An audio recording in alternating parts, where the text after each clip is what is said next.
also now raising their nephew. I love that. Now, the one thing I didn't like about it is when they changed Aunt Viv. When they changed Aunt Viv from a beautiful dark... The type I'm on you wouldn't understand. Alright, so boom! For today's video, we will be reacting to Nostalgic. There we go. Nostalgic's video. Why we will always remember the Fresh Prince of Bel-Air. I don't know why it took me a long time just trying to read that, but I think Fresh Prince of Bel-Air will always be one of the best black sitcoms on TV. And it's unfortunate that, you know, my son would be in the era where he'll have to watch the reruns of these like episodes, but I still think like Fresh Prince was such an amazing show. Like we were seeing a young man who was just being fly, like he was being unapologetically himself. Jesus, I cannot speak today. All right, so let's tap on in, like, comment, subscribe, and let's get to it. Why you sweating me like this, man? What's up? Let me tell you something, this ain't no game. If you think that it is, then maybe you should go home, because you're not welcome here. Hey guys, Tyler here. One thing that I What's think up, Tyler? has been great to me in particular about Nostalgic Actually, hold on. My face is too big. is just this idea that it can really be whatever I want it to be on any particular day. Meaning that one day, if I'm binging Fresh Prince again, it can be this. Or another day, if I've just watched Interstellar, it can be the Interstellar video. Or if I've spent a week watching Pixar films and over-analyzing them, it can be, you know, something like the realism of Pixar. And with that malleability comes maybe a malleability in how I present content. And I don't mean in general, but when I went to write this particular video about the Fresh Prince, it became clear pretty quickly that this video didn't require, and more importantly, didn't work in a typical format that I might make a video in. Instead, this is more of a conversation. And while there'll probably be another video on this channel quite like this one again, this is the way... Time out. I have to say this.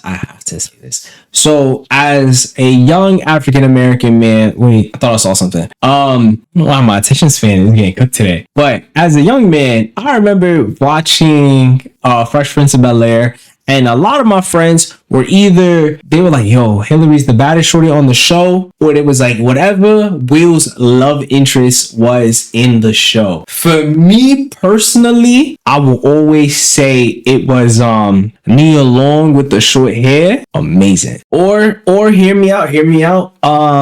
She played Whitley in Living Color. I think her name was like Jasmine Guy. I think that's her name. I promise you that's her name.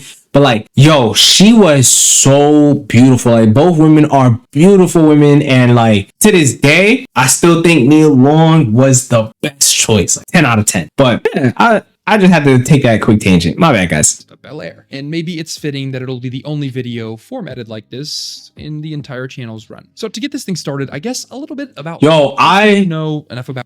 I remember I wanted a throne so bad because of his intro, and I wanted to be just tossed around. Pause. But I wanted a throne just so I could, you know, do the circle. Fuck, you know, that still sounds sus. That sounds mad sus about me, so I'm not going to get into my background, but I will say that I grew up on Fresh Prince. And when I mean I grew up on Fresh Prince, I don't mean, oh, I watched it on Nick at Night growing up. I mean, my entire life essentially revolved around this show. I grew up playing basketball all the way through college. I had an interest in fashion. My music taste were rap and R&B. I think Will had the best fashion in the 90s. And the Fresh Prince of Bel-Air was the first time that I think I, as a kid, connected with television in a way that was meaningful, in a way that felt like I was seeing a reflection of the things I enjoyed in the cultures that I appreciated on screen. Now, there might be some irony in that sentence. Yo, his fits are just so clean. Like, can we just get like an appreciation for Will's outfits in this show? Like, he was always fly as hell in this show.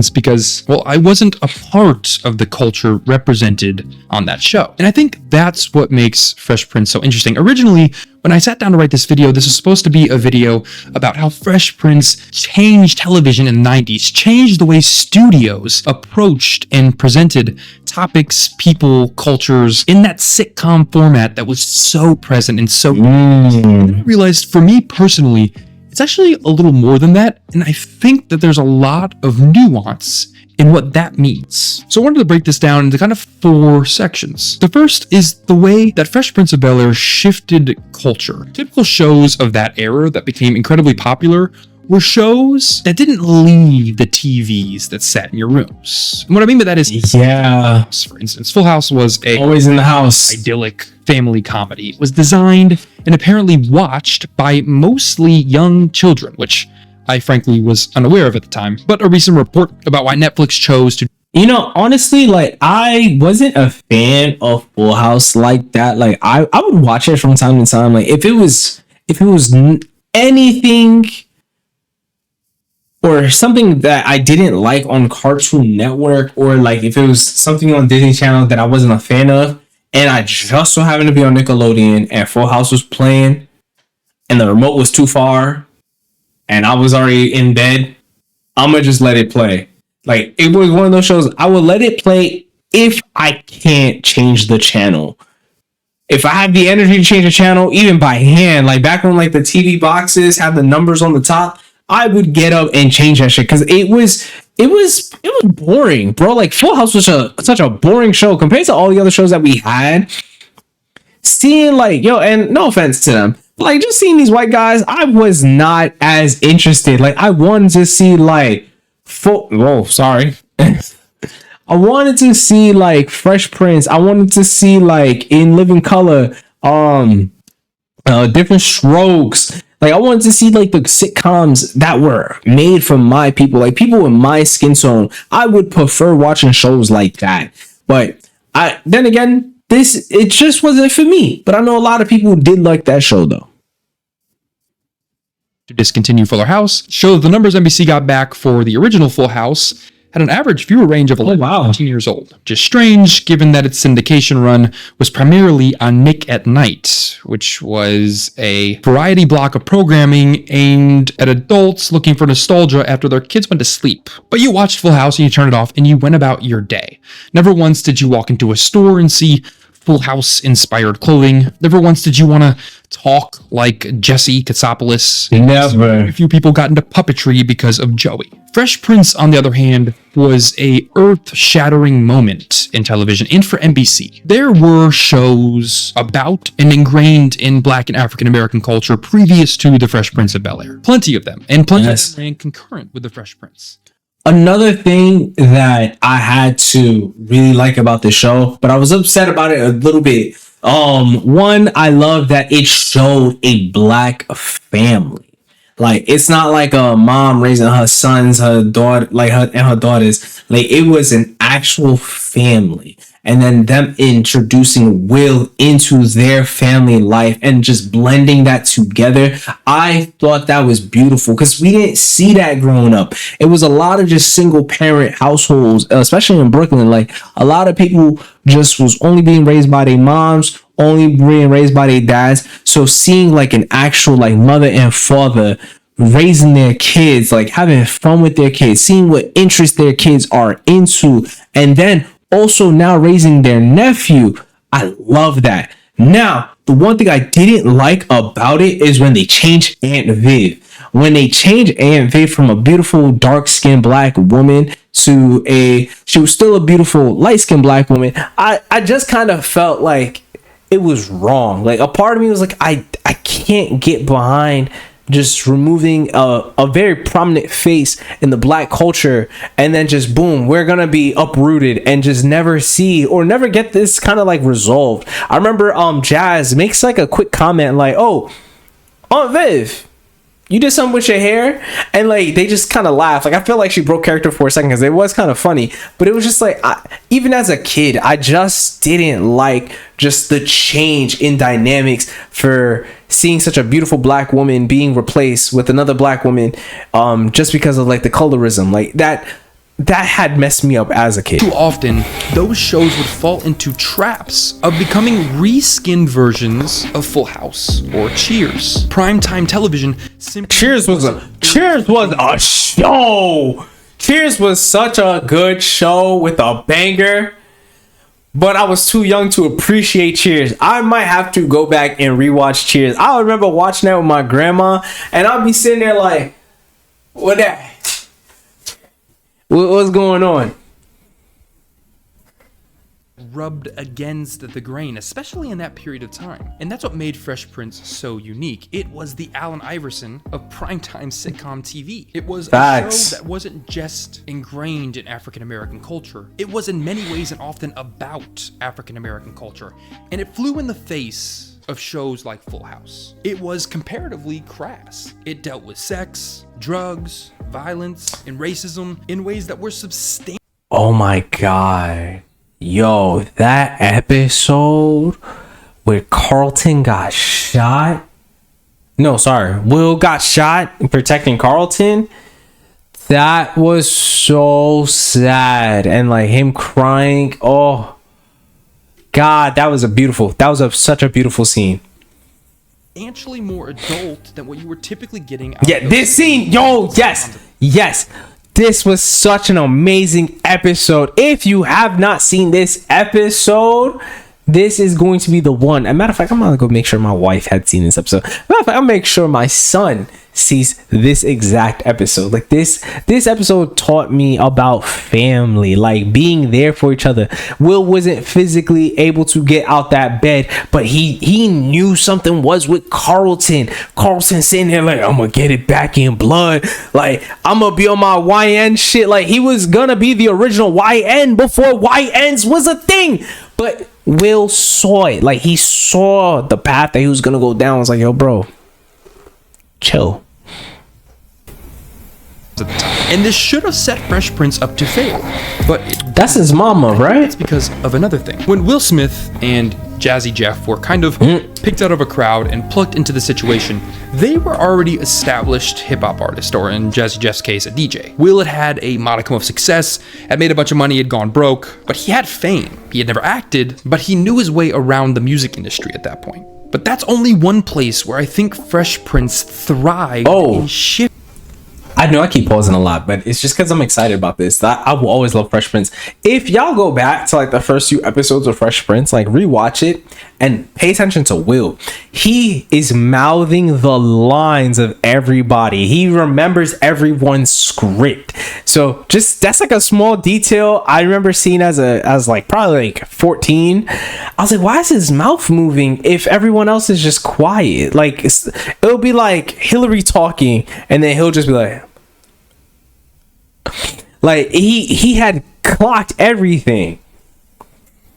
Shifting not just television culture, but culture in general. The Fresh Prince of Bel-Air, in its name and in content, oozed hip-hop, rap, and fashion culture in every single way. That was a fly-ass fit. This was a show aimed at what would eventually become the Black entertainment TV crowd. This was a show aimed at the same people watching Full House and Home Improvement. That same crowd was expected to watch Carlton go and try to survive in the hood for a weekend. To watch Will and Carlton get arrested as they drive one of Philip's friend's cars up for a vacation for the weekend. It was the same crowd watching Joey and Jesse's radio show that were watching Will realize in this particular episode that just because you show up to help doesn't mean you still have the perspective of someone that needs it. And these conversations were had, and we'll get to those conversations through that veil of hip-hop and fashion. The Fresh Prince of Bel-Air's fashion influence cannot be understated. To this day, people are still modeling in and out of eras the Fresh Prince style. There's a whole Bel-Air athletic store, which I own half of the clothing of, that does millions. I ain't never knew there was a store for that. I don't think I got the funds for that, but shit, that's tough.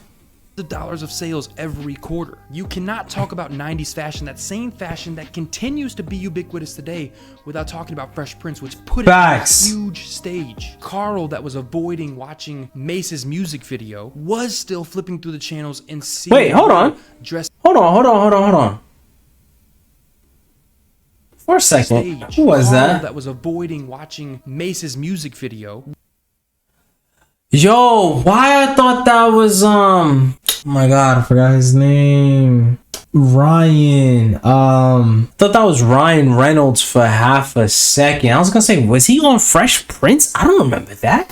Was still flipping through the channels and seeing Will dressed the same way. And I mentioned the show rubbing against the grain of traditional primetime TV, and you can see that in that fashion influence. Will goes to a predominantly white and affluent private school, and what does he do? The first thing he does, he flipped the script, the dress code inside out, literally and figuratively. And he becomes the fashion influence within that school. And that attitude has been talked about in various interviews of cast members, producers, and writers throughout the years. This fight back attitude was subtly placed throughout Fresh Prince. This argumentative stance where television, primetime television, does not have to be this thing, where these characters do not have to be these things, was so pervasive that it became... Yo, it's crazy how everybody was rocking the flat top. I ain't never really peeped, but everybody had clean fades, a clean flat top. It was perfect too, perfect square every single time. But the fades, bro, yo, Carlton's fade right here is fresh. Came hard not to notice. And that leads me into the two most important things about this conversation, and the reason I sat down to write this in the first place. The Fresh Prince of Bel-Air could have been a nostalgic episode about anything. About Aunt Viv being fired, like I've already made, and they've since reconciled, which is cool. It could have been about the perfect episode. It could have been about a lot of things, but they wouldn't have done the importance, at least to me, of Fresh Prince justice, because what was important about Fresh Prince is that it had real African American and Black conversations. It did not pander to the households that NBC assumed would be their audience. What do I mean by that? Real conversations. Well, let's look at the foundation of what the show is. Will is a young guy from Philly who grew up in the hood and was suddenly transplanted into one of the most exorbitantly wealthy neighborhoods in the world. That is culture shock. 100%. Can't get around it. So instead of consistently making fun of that thing and never trying to understand the realities of a situation like that, The Fresh Prince does the opposite from almost moment one. Almost every season is packed with episodes about serious conversations that were simply not being placed into prime time TV sitcom conversations. For instance, the episode where Will's this guy's good. home a white future husband, and how the family reacts to that reality, specifically Will's mother. Or the episode I talked about earlier. Wait, to be fair, even in my family, I think there's only one white person. No, because there's a few now. I think there's like 2 or 3. But it's just like every single time we seen a white person like just blending into our family, it's always just like, who are you? Are you to help? Like, it's always just like, it's shocking. But then you get to meet the person, you know, you really think they cool as hell. But like, it's just always, it's something in the Black culture that we always will be surprised seeing that white person coming into the rooms. White people in Black spaces always will be shocking. Where Will goes to help out in Uncle Phil and Aunt Viv's old neighborhood, which has since been burned down. That neighborhood is in a less affluent area. And instead of just having a charity episode where everybody runs and helps out, Will meets a guy down there, African-American guy like himself, who Will believes he can relate to. He thinks they're from the same place and he tries to find that common ground. But Will realizes quickly that he suddenly isn't in the same position, and that helping does not mean you understand the pain of the people you are helping, even if you were once in them, which maybe could be a good lesson for a lot of people over the last few years. That just because you are out there, just because you're flying your flags, does not mean you understand the pain of the people you are trying to help, and that does not mean don't help. It means help more and try to relate less. Let's put it this way. Episodes like that. That's a good point. That was a great point. I like that. If you walk up to the double amputee, it might make you feel good to go up to the guy and say, yeah, I remember one time I took a really hard fall and I couldn't walk for a few weeks. I get it, man. I feel your pain. I wish you the best. But it doesn't help nearly as much as just bringing the guy along to play some basketball and not saying a word, and just changing the way he and other people view his situation. There's the shooting episode, the speeding arrest, the Black History episode. The list goes on and on and on. Nothing about Fresh Prince of Bel-Air was shy about what it was and who was in it. And it brought real African American conversations into households that had never had them before. And it did it in a way Good that wasn't point. that wasn't shy, but ingrained those conversations in quality, in comedy, in style, in a way that made you less uncomfortable having them. And that, I think, is important, because what I wanted to wrap this up with is just talking for a moment about the relevancy of those conversations and the relevancy of Fresh Prince. There is maybe no show that feels more of the times today than the Fresh Prince of Bel-Air. Go back and watch that show front to back, and you almost wonder if it. Yeah, I feel like Fresh Prince will always be like a timeless classic. Like no matter what's going on. I think Bel-Air, the remake, Bel-Air, from what I saw, I only seen like the first season. It was good. Like it was a very solid season. I just wasn't too hyped to go back to see it. It wasn't on my agenda, but like I'll probably go back to finish Bel-Air, because it was Bel-Air felt too much of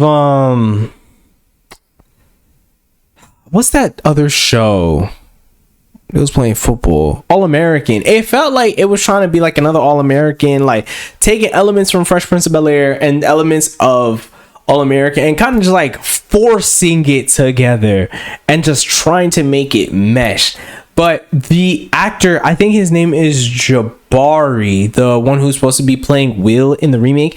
I think that young man is an amazing actor. Him and Carlton in that one, in the Bel-Air show, I think, those two have a great duo together. I would like to see them like in other roles, like other acting gigs. Seeing Coco Jones in there, I did not know that was her, bro. Like that took me by surprise. But yeah, that's a good show. Was made yesterday. Now, that's both a good thing and a bad thing. It's a bad thing because it means that the same problems the show is focused on dealing with and talking about 30 years ago are still so present in our society that 30 years ago still feels modern in the most problematic of ways. But good in the fact that there are still so many lessons that can be taken and ran with from one single show that is decades old at this point. The Fresh Prince of Bel-Air was a show that dealt with understanding yourself and your identity when you were out of your element, like so much of my generation feels like they are, especially financially. It's a show that dealt with what happens when police officers do not respect you as a person because of the color of your skin. It was a show about what it means to be of a culture, to be of a skin color, and can you be enough of that thing or not enough of that thing. A show about what it meant to understand other people at a level that meant you could help them, not just stare at them and cry for them, but help. And a show that understood that what's fair to one is not necessarily the treatment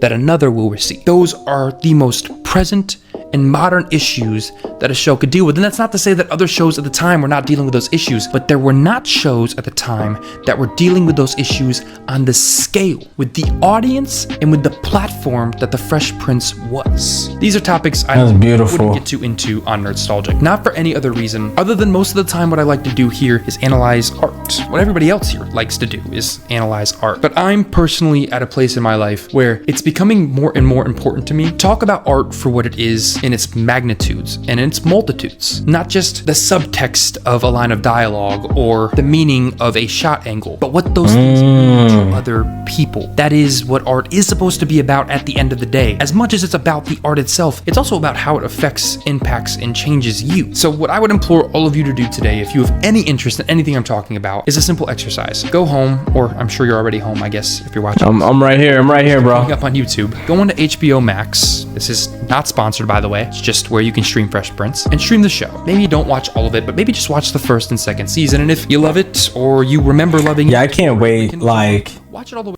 I'm very excited to just do this with my son soon. Like, we're going to be able to watch this and he'll see like the Black excellence and seeing Black families as a young man. Like, this is one show that I feel like every Black person in America needs to at least be able to watch and just experience. Like, this is such a good experience as a young Black man in America.